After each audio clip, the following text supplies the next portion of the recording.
Welcome back to my channel. இன்றைக்கி நான் just 10 மினிட்ஸில் செய்யக்கூடிய ரெசிபி உருளைக்கிழங்கு போண்டா தான் செய்ய போகிறேன்.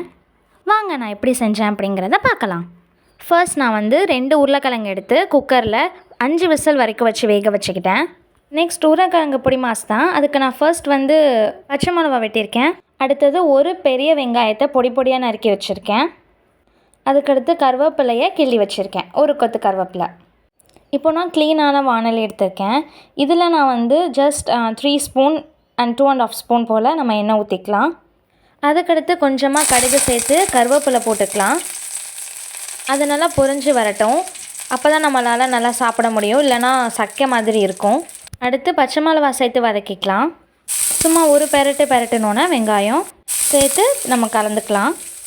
ஜஸ்ட் ஒரு 1 மினிட் வதங்கின பின்னாடி நம்ம மஞ்சள் தூள் சேர்த்துக்கலாம். அதை சேர்த்து நம்ம நல்லா சாட்டே பண்ணிக்கலாம்.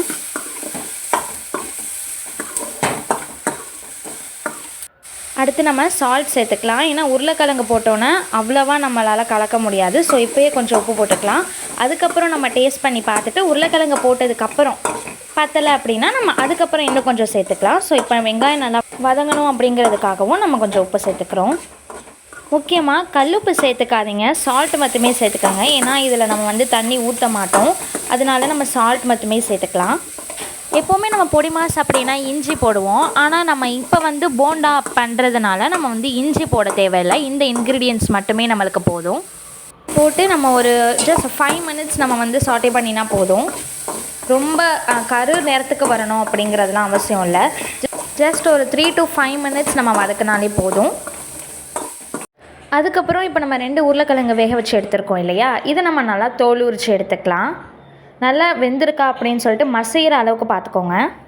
இப்போது அது வதங்கிட்டு இல்லையா, இப்போ நம்ம அவிச்சு வச்சுருக்கிற உருளைக்கிழங்கு அதில் நம்ம மசிச்சு சேர்த்துக்கலாம். ரொம்ப மசிக்கணும் அப்படிங்கிறது இல்லை. அண்ட் மசிஞ்சாலும் நம்மளுக்கு பிரச்சனை இல்லை, ஏன்னா நம்ம உருண்டை தான் பிடிக்க போகிறோம் இல்லையா, அதனால் நம்ம கொஞ்சம் 1க்கு 2 மசிச்சு போட்டுக்கலாம். அது நல்லா வெந்ததுனால எனக்கு ரொம்ப நைஸாக வெந்து மசிஞ்சிடுச்சு. கையால் இந்த மாதிரி நம்ம அழுத்தி சேர்த்துக்கலாம். இப்போ உருளைக்கிழங்கு போட்டுட்டு நம்ம நல்லா கலந்ததுக்கப்புறம் உப்பு இருக்கா அப்படின்னு சொல்லி டேஸ்ட் பண்ணிக்கோங்க. பத்தலை அப்படின்னா திரும்பி சால்ட்டே சேர்த்துக்கோங்க. சேர்த்துட்டு லேசாக இப்படி அடி பிடிக்கும். ஆனால் நம்ம ரொம்ப அடி பிடிக்காது, நம்ம உருளைக்கிழங்கு இல்லையா, அதனால் லேசாக அப்படி இருக்கும். நம்ம கலந்து விட்டுட்டோம் அப்படின்னா நம்மளுக்கு க்ளீனாக வந்துடும். அதுக்கப்புறம் நம்ம சால்ட் போட்டதுனால நல்லா கலந்து விட்டுக்கோங்க. இப்போ நம்ம வச்சுருக்கிற உருளைக்கிழங்கு நல்லா ஆறுனதுக்கப்புறம் நம்ம இந்த மாதிரி உருண்டை பிடிச்சி வச்சுக்கலாம். இந்த பாருங்கள், என்கிட்ட இருந்த 2 உருளைக்கிழங்குக்கு இத்தனை போண்டா எனக்கு கிடச்சிருக்கு. அதாவது நான் இத்தனை பால்ஸாக நான் உருட்டி வச்சுருக்கேன். நல்லா உருண்டை பிடிச்சிக்கோங்க. இப்போது பஜ்ஜி போடுறதுக்கு நான் பஜ்ஜி மிக்ஸும் அதில் லேசாக சால்ட் மட்டும் கலந்தால் போதும். சேர்த்துட்டு ரொம்ப தண்ணி ஊற்றிடாதீங்க. கொஞ்சம் திக்காக தான் இருக்கணும், அப்போ தான் உருளைக்கிழங்கு மேலே ஒட்டும். இல்லைனா உருளைக்கிழங்கு தனியாக இருக்கும். நம்ம பஜ்ஜி போட்டு எடுக்கிறப்ப நம்மளுக்கு உருளைக்கிழங்காக தான் இருக்கும். நம்மளுக்கு போண்டாக அந்த கிறிஸ்பினஸ் இருக்காது. அதனால் திக்காக கொஞ்சம் பார்த்துக்கோங்க. இந்த மாதிரி ஆறுனதுக்கப்புறம் பாருங்கள், நான் உருண்டை பிடிச்சி வச்சுருக்கேன். இப்போ நான் வானலியில் எண்ணெய் ஊற்றி வச்சுருக்கேன். எண்ணெய் நல்லா காஞ்சிருக்கா அப்படின்னு நம்ம ஒரு சொட்டு பஜ்ஜி மாவு எடுத்து போட்டோன்னா அது இந்த மாதிரி திரும்பி உப்பிட்டு மேலே வரணும். அதுக்கப்புறம் இப்போ நம்ம உருட்டி வச்சுருக்கிற பால் பஜ்ஜி மிக்ஸில் கலந்து இப்போ நம்ம போட்டுக்கலாம். இப்போ பாருங்கள், நம்ம நல்லா வறுத்து போண்டா ரெடி பண்ணிட்டோம். இப்போ எப்படி அழகாக உருண்டையாக இருக்குன்னு பாருங்கள்.